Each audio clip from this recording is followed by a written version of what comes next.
ਵਾਹਿਗੁਰੂ ਜੀ ਕਾ ਖਾਲਸਾ, ਵਾਹਿਗੁਰੂ ਜੀ ਕੀ ਫਤਿਹ। ਖੋਜ ਗੁਰਬਾਣੀ ਵਿੱਚ ਆਪ ਸਭ ਦਾ ਸਵਾਗਤ ਹੈ ਜੀ। ਸਭ ਨੂੰ ਜੀ ਆਇਆਂ ਜੀ। ਆਓ ਅਸੀਂ ਸਾਰੇ ਮਿਲ ਕੇ ਪਹਿਲਾ ਸ਼ਬਦ ਦਾ ਉਚਾਰਨ ਅਤੇ ਉਸ ਤੋਂ ਉਪਰੰਤ ਉਸਦੇ ਅਰਥ ਕਰਾਂਗੇ। ਅੱਜ ਵਾਰ ਦੇ 12ਵੇਂ ਸ਼ਬਦ ਦੀ ਵਾਰੀ ਹੈ ਜੀ। ਮਹੱਲਾ ਪਹਿਲਾ ਸ਼ਲੋਕ। ਮੱਛੀ ਤਾਰੂ ਕਿਆ ਕਰੇ, ਪੰਖੀ ਕਿਆ ਆਕਾਸ, ਪੱਥਰ ਪਾਲਾ ਕਿਆ ਕਰੇ, ਖੁਸਰੇ ਕਿਆ ਕਰ ਬਾਸ, ਕੁੱਤੇ ਚੰਦਨ ਲਾਈਏ, ਪੀਸੋ ਕੁੱਤੀ ਤਾਤ, ਬੋਲਾ ਜੇ ਸਮਝਾਈਏ, ਪੜੀਏ ਸਿਮਰਤ ਪਾਠ, ਅੰਧਾ ਚਾਨਣ ਰੱਖੀਏ, ਦੀਵੇ ਭਲੇ 50, ਚੌਣੇ ਸੋਨਾ ਪਾਈਏ, ਚੁਣ ਚੁਣ ਖਾਵੇ ਘਾਸ, ਲੋਹਾ ਮਾਰਨ ਪਾਈਏ, ਤਹੇ ਨ ਹੋਏ ਕਪਾਸ, ਨਾਨਕ ਮੂਰਖ ਇਹ ਗੁਣ, ਬੋਲੇ ਸਦਾ ਵਿਨਾਸ਼। ਮਹੱਲਾ ਪਹਿਲਾ। ਕਿਹਾ ਚੰਦਨ ਟੁੱਟੇ ਸਾਰ, ਅਗਨੀ ਗੰਢ ਪਾਏ ਲੋਹਾਰ, ਗੋਰੀ ਸੇਤੀ ਟੁੱਟੇ ਪਦਤਾਰ, ਪੁੰਤੀ ਗੰਢ ਪਵੇ ਸੰਸਾਰ, ਰਾਜਾ ਮੰਗੇ ਦਿੱਤੇ ਗੰਢ ਪਾਏ, ਭੁੱਖਿਆ ਗੰਢ ਪਵੇ ਜਾਂ ਖਾਏ, ਕਾਲਾ ਗੰਢ ਨਦੀਆਂ ਮੈਂ ਮੀਂਹ ਝੋਲ, ਗੰਢ ਪ੍ਰੀਤੀ ਮਿੱਠੇ ਬੋਲ, ਬੇਦਾ ਗੰਢ ਬੋਲੇ ਸੱਚ ਕੋਏ, ਮੋਇਆ ਗੰਢ ਨੇਕੀ ਸਤ ਹੋਏ, ਏਤ ਗੰਢ ਵਰਤੇ ਸੰਸਾਰ, ਮੂਰਖ ਗੰਢ ਪਵੇ ਮੋਹ ਮਾਰ, ਨਾਨਕ ਆਖੇ ਇਹ ਵਿਚਾਰ, ਸਿਫਤੀ ਗੰਢ ਪਵੇ ਦਰਬਾਰ। ਪੌੜੀ। ਆਪੇ ਕੁਦਰਤ ਸਾਜ ਕੇ, ਆਪੇ ਕਰੇ ਵਿਚਾਰ, ਇੱਕ ਖੋਟੇ ਇੱਕ ਖਰੇ, ਆਪੇ ਪਰਖਣਹਾਰ, ਖਰੇ ਖਜ਼ਾਨੇ ਪਾਈਏ, ਖੋਟੇ ਸੱਟੀਏ ਬਾਹਰ ਵਾਰ, ਖੋਟੇ ਸੱਚੀ ਦਰਗਹਿ ਸੁੱਟੀਏ, ਕਿਸ ਆਗੇ ਕਰੇ ਪੁਕਾਰ, ਸਤਿਗੁਰ ਪਿੱਛੇ ਭੱਜ ਪਵੇ, ਇਹਾ ਕਰਨੀ ਸਾਰ, ਸਤਿਗੁਰ ਖੋਟੇ ਖਰੇ ਕਰੇ, ਸ਼ਬਦ ਸਵਾਰਨਹਾਰ, ਸੱਚੀ ਦਰਗਹਿ ਮੰਨੀਅਨ, ਗੁਰ ਕੇ ਪ੍ਰੇਮ ਪਿਆਰ, ਗਣਤ ਤਿਨਾ ਕੀ ਕੋ ਕਿਆ ਕਰੇ, ਜੋ ਆਪ ਬਖਸ਼ੇ ਕਰਤਾਰ, ਸੱਚੀ ਦਰਗਹਿ ਮੰਨੀਅਨ, ਗੁਰ ਕੇ ਪ੍ਰੇਮ ਪਿਆਰ, ਗਣਤ ਤਿਨਾ ਦੀ ਕੋ ਕਿਆ ਕਰੇ, ਜੋ ਆਪ ਬਖਸ਼ੇ ਕਰਤਾਰ। ਗੁਰੂ ਜੀ ਕਹਿੰਦੇ ਹਨ ਕਿ ਤਾਰੂ ਭਾਵ ਬਹੁਤ ਡੂੰਘਾ ਪਾਣੀ ਮੱਛੀ ਦਾ ਕੀ ਕਰ ਸਕਦਾ ਹੈ, ਭਾਵ ਕੁਝ ਨਹੀਂ ਵਿਗਾੜ ਸਕਦਾ, ਅਤੇ ਅਸਮਾਨ ਪੰਛੀ ਦਾ ਕੀ ਕਰ ਸਕਦਾ ਹੈ। ਫਿਰ ਗੁਰੂ ਜੀ ਕਹਿੰਦੇ ਹਨ ਪਾਲਾ ਪੱਥਰ ਦਾ ਕੀ ਵਿਗਾੜ ਸਕਦਾ ਹੈ, ਖੁਸਰੇ ਦਾ ਘਰ ਵਿੱਚ ਕਿਵੇਂ ਵਾਸਾ ਹੋ ਸਕਦਾ ਹੈ, ਕੁੱਤੇ ਨੂੰ ਜੇ ਚੰਦਨ ਸੁਗੰਧੀ ਲਾ ਦਈਏ ਫਿਰ ਵੀ ਉਸਦਾ ਅਸਲਾ ਕੁੱਤੇ ਦਾ ਹੀ ਹੈ ਜੀ। ਜਿਹੜਾ ਆਦਮੀ ਭੋਲਾ ਹੋਵੇ, ਜੇ ਉਸ ਅੱਗੇ ਸਿਮਰਤੀਆਂ ਦੇ ਪਾਠ ਪੜ੍ਹੇ ਜਾਣ, ਉਸ ਨੂੰ ਉਸ ਪਾਠ ਦਾ ਕੀ ਲਾਭ ਹੈ ਜੀ, ਭਾਵ ਕੁਝ ਵੀ ਨਹੀਂ।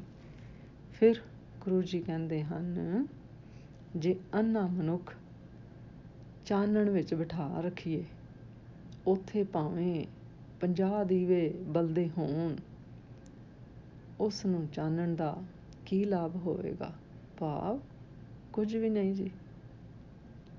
ਜੋ ਪਾਏ ਪਸ਼ੂ ਅੱਗੇ ਖਾਣ ਲਈ ਜੇ ਘਾਹ ਵਿੱਚ ਸੋਨਾ ਪਾ ਦਈਏ, ਉਹ ਚੁਣ ਚੁਣ ਕੇ ਘਾਸ ਹੀ ਖਾਂਦਾ ਹੈ ਜੀ, ਸੋਨਾ ਨਹੀਂ।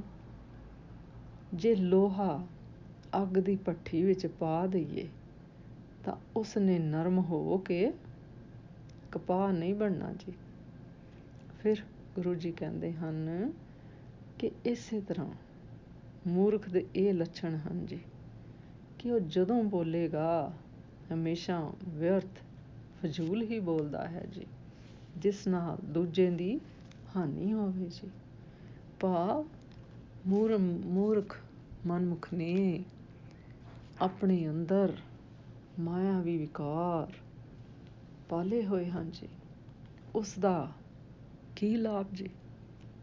ਫਿਰ ਗੁਰੂ ਜੀ ਕਹਿੰਦੇ ਹਨ, ਜੇ ਕਿਹਾ ਕਾਸ਼ੀ ਸੋਨਾ ਲੋਹਾ ਅਰਥਾਤ ਇਹਨਾਂ ਧਾਤਾਂ ਦੀ ਬਣੀ ਹੋਈ ਚੀਜ਼ ਟੁੱਟ ਜਾਏ ਤਾਂ ਲੋਹਾਰ ਅਤੇ ਠਠਿਆਰ ਇਹਨਾਂ ਨੂੰ ਅੱਗ ਵਿੱਚ ਪਾ ਕੇ ਜੋੜ ਦਿੰਦੇ ਹਨ।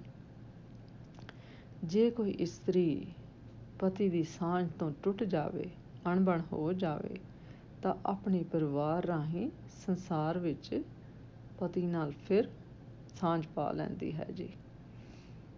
ਜੇ ਰਾਜਾ ਕਿਸੇ ਪਾਸੋਂ ਟੈਕਸ ਮੰਗੇ ਤਾਂ ਉਸ ਦੇ ਦਿੱਤੇ ਜਾਣ 'ਤੇ ਹੀ ਕੋਈ ਉਸ ਨਾਲ ਸਾਂਝ ਪਾ ਸਕਦਾ ਹੈ ਜੀ। ਫਿਰ ਗੁਰੂ ਜੀ ਕਹਿੰਦੇ ਹਨ, ਭੁੱਖਿਆਂ ਨਾਲ ਉਦੋਂ ਜੋੜ ਪੈਂਦਾ ਹੈ ਜਦੋਂ ਉਹ ਕੁਝ ਖਾ ਲੈਂਦੇ ਹਨ ਜੀ।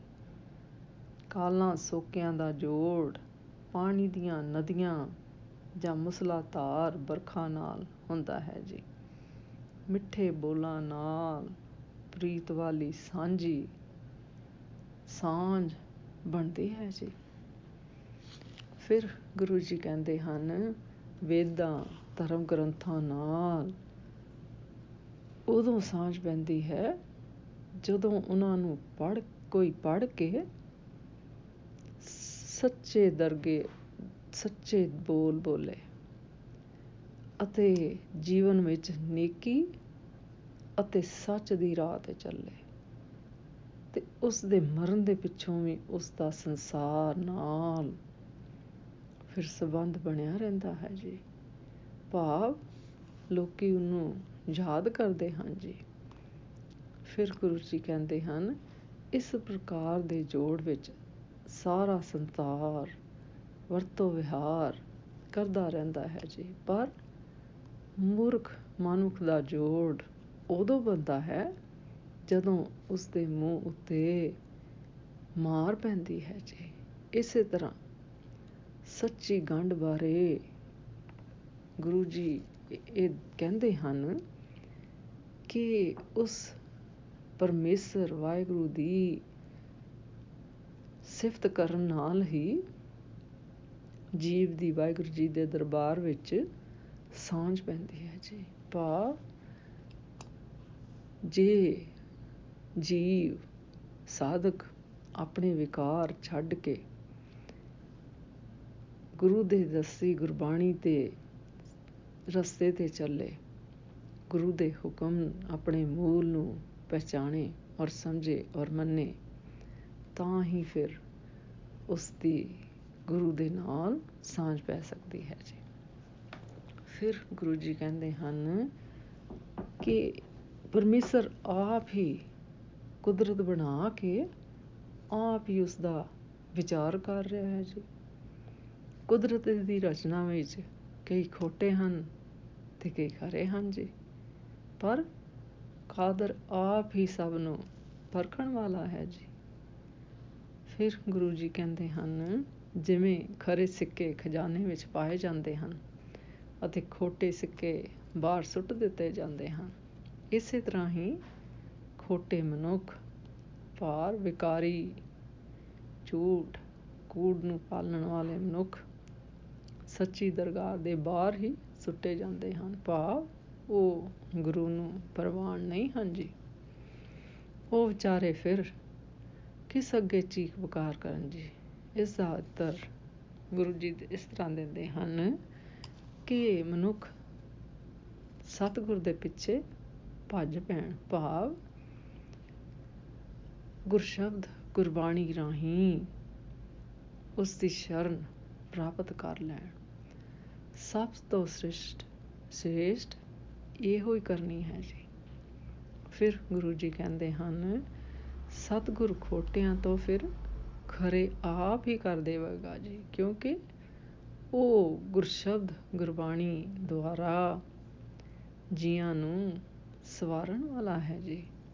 ਜਿਹੜੇ ਇਸ ਉਪਦੇਸ਼ ਦੇ ਧਾਰਨੀ ਬਣ ਜਾਂਦੇ ਹਨ, ਉਹ ਗੁਰੂ ਦੇ ਪ੍ਰੇਮ ਦੁਆਰਾ ਸੱਚੀ ਦਰਗਾਹ ਵਿੱਚ ਸੱਚੇ ਸਾਧਕ ਮੰਨੇ ਜਾਂਦੇ ਹਨ ਅਤੇ ਸੱਚਾ ਮਾਣ ਸਤਿਕਾਰ ਪਾ ਲੈਂਦੇ ਹਨ ਜੀ।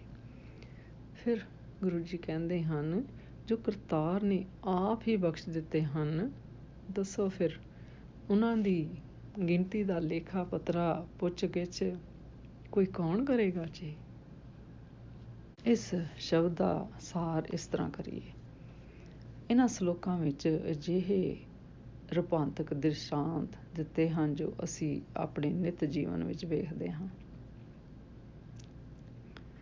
ਮੱਛੀ ਡੂੰਘੇ ਜਲ ਵਿੱਚ ਰਹਿੰਦੀ ਹੈ, ਬੜੀ ਦੌੜ ਲਾਉਂਦੀ ਹੈ, ਪਰ ਅਥਾਹ ਜਲ ਦਾ ਅੰਤ ਨਹੀਂ ਪਾ ਸਕਦੀ। ਪੰਛੀ ਅਸਮਾਨ ਵਿੱਚ ਉੱਡੇ ਫਿਰਦੇ ਹਨ, ਥੱਕ ਜਾਂਦੇ ਹਨ ਉੱਡ ਉੱਡ ਕੇ, ਪਰ ਅਸਮਾਨ ਦਾ ਅੰਤ ਨਹੀਂ ਪਾ ਸਕਦੇ। ਜੇ ਅੰਤ ਪਾਉਣ ਵਾਲੀ ਰੁਚੀ ਹੋਵੇ ਤਾਂ ਇਹ ਆਦਤ ਮੂਰਖਾਂ ਵਾਲੀ ਕਹੀ ਜਾਵੇਗੀ ਜੀ। ਫਿਰ ਗੁਰੂ ਜੀ ਕਹਿੰਦੇ ਹਨ ਕਿ ਜਿਸ ਤਰ੍ਹਾਂ ਪੱਥਰ ਪਾਲੇ ਦਾ ਪ੍ਰਭਾਵ ਨਹੀਂ ਮੰਨਦਾ, ਤਿਵੇਂ ਹੀ ਮਾਇਆਵੀ ਵਿਕਾਰੀ ਹੰਕਾਰੀ ਮੂਰਖ ਮਨੁੱਖ ਦਾ ਕਠੋਰ ਹਿਰਦਾ ਕਿਸੇ ਚੰਗੇ ਉਪਦੇਸ਼ ਦਾ ਅਸਰ ਨਹੀਂ ਕਬੂਲਦਾ ਜੀ। ਜੇ ਕੁੱਤੇ ਉੱਪਰ ਚੰਦਨ ਦੀ ਸੁਗੰਧੀ ਮਲ ਦਈਏ ਤਾਂ ਉਸਨੇ ਆਪਣੇ ਸੁਭਾਅ ਅਨੁਸਾਰ ਕੁੱਤਿਆਂ ਦੇ ਮਗਰ ਹੀ ਦੌੜਨਾ ਹੈ ਜੀ, ਅਤੇ ਮਨ ਉੱਤਰ ਵਿੱਚ ਹੀ ਰਹਿਣਾ ਹੈ ਜੀ। ਜੇ ਬੋਲੇ ਮੂਰਖ ਅੱਗੇ ਧਰਮ ਪੁਸਤਕਾਂ ਦਾ ਪਾਠ ਸੁਣਾ ਕੇ ਉਸਦੀ ਵਿਆਖਿਆ ਕੀਤੀ ਜਾਵੇ, ਉਸਦਾ ਉਹਨੂੰ ਕੀ ਲਾਭ ਪਹੁੰਚਦਾ ਹੈ ਜੀ, ਕਿਉਂਕਿ ਉਸ ਵਿੱਚ ਸੁਣਨ ਦੀ ਸ਼ਕਤੀ ਨਹੀਂ ਹੁੰਦੀ ਜੀ। ਫਿਰ ਗੁਰੂ ਜੀ ਕਹਿੰਦੇ ਹਨ, ਜੇ ਨੇਤਰਹੀਣ ਮਨੁੱਖ ਅੱਗੇ ਨੇਕਾਂ ਦੀਵੇ ਬਾਲ ਕੇ ਰੱਖ ਕੇ ਉਸਨੂੰ ਫਿਰ ਵੀ ਚਾਨਣ ਦਾ ਗਿਆਨ ਨਹੀਂ ਹੋ ਸਕਦਾ, ਕਿਉਂਕਿ ਉਸ ਦੀ ਵੇਖਣ ਵਾਲੀ ਸ਼ਕਤੀ ਨਹੀਂ ਹੁੰਦੀ ਜੀ। ਔਰ ਇਸ ਤਰ੍ਹਾਂ ਹੀ ਪਸ਼ੂਆਂ ਅੱਗੇ ਉਹਨਾਂ ਦੀ ਘਾਹ ਵਿੱਚ ਸੋਨਾ ਰਲਾ ਦਿਓ ਤਾਂ ਉਹ ਆਪਣੇ ਸੁਭਾਅ ਅਨੁਸਾਰ ਉਸ 'ਚੋਂ ਘਾਹ ਹੀ ਚੁਣ ਕੇ ਖਾਣਗੇ, ਕਿਉਂਕਿ ਪਸ਼ੂ ਪ੍ਰੀਤ ਘਾਸ ਸੰਗ ਰਚੇ ਹੈ। ਲੋਹੇ ਨੂੰ ਭਾਵੇਂ ਕਿਤਨਾ ਭੱਠੀ ਵਿੱਚ ਪਾ ਜਾਓ, ਉਹ ਕਦੇ ਵੀ ਢਲ ਕੇ ਕਪਾਹ ਨਹੀਂ ਬਣ ਸਕਦਾ, ਕਿਉਂਕਿ ਉਸ ਵਿੱਚ ਤੱਤ ਹੀ ਕਠੋਰਤਾ ਵਾਲਾ ਹੁੰਦਾ ਹੈ ਜੀ। ਇਸੇ ਤਰ੍ਹਾਂ ਮੂਰਖ ਮਨੁੱਖ ਦੇ ਮਨ ਵਿੱਚ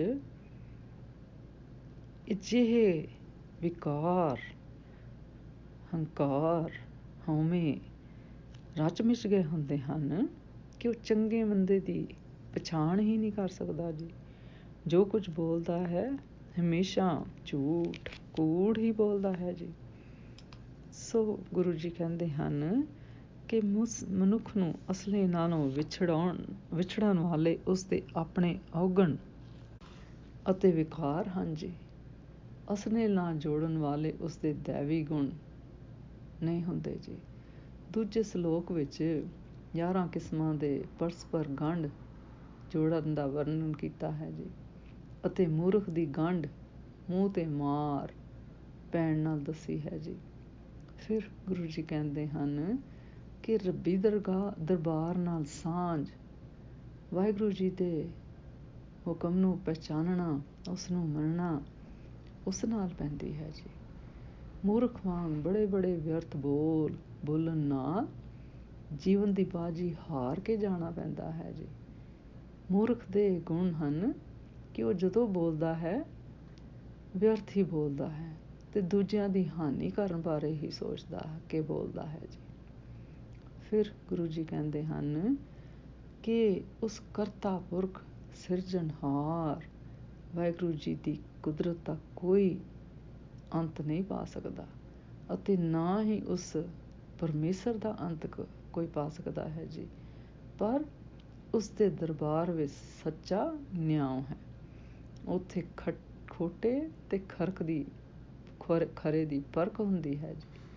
ਖੋਟੇ ਤੋਂ ਖਰਾ ਬਣਾਉਣ ਦੀ ਸ਼ਕਤੀ ਸਤਿਗੁਰ ਵਿੱਚ ਹੁੰਦੀ ਹੈ ਜੀ। ਗੁਰਸ਼ਬਦ ਗੁਰਬਾਣੀ ਰਾਹੀਂ ਹੁੰਦੀ ਹੈ ਜੀ। ਉਹ ਪਰਮ ਪਵਿੱਤਰ ਉਪਦੇਸ਼ ਦੁਆਰਾ ਰੱਬੀ ਸਿਫਤਾਂ ਪ੍ਰਦਾਨ ਕਰਕੇ ਪ੍ਰੇਮ ਵਾਲਾ ਬਣਾ ਦਿੰਦਾ ਹੈ ਜੀ। ਇਸ ਤਰ੍ਹਾਂ ਮਨੁੱਖ ਬਖਸ਼ਿਆ ਜਾਂਦਾ ਹੈ ਜੀ। ਅੱਜ ਦਾ ਵਿਚਾਰ ਕਰਦਿਆਂ ਮੇਰੇ ਕੋਲੋਂ ਅਨੇਕਾਂ ਭੁੱਲਾਂ ਹੋਈਆਂ ਹੋਣਗੀਆਂ, ਉਸ ਵਾਸਤੇ ਮੈਂ ਖਿਮਾ ਦੀ ਜਾਚਕ ਹਾਂ ਜੀ। ਵਾਹਿਗੁਰੂ ਜੀ ਕਾ ਖਾਲਸਾ, ਵਾਹਿਗੁਰੂ ਜੀ ਕੀ ਫਤਿਹ।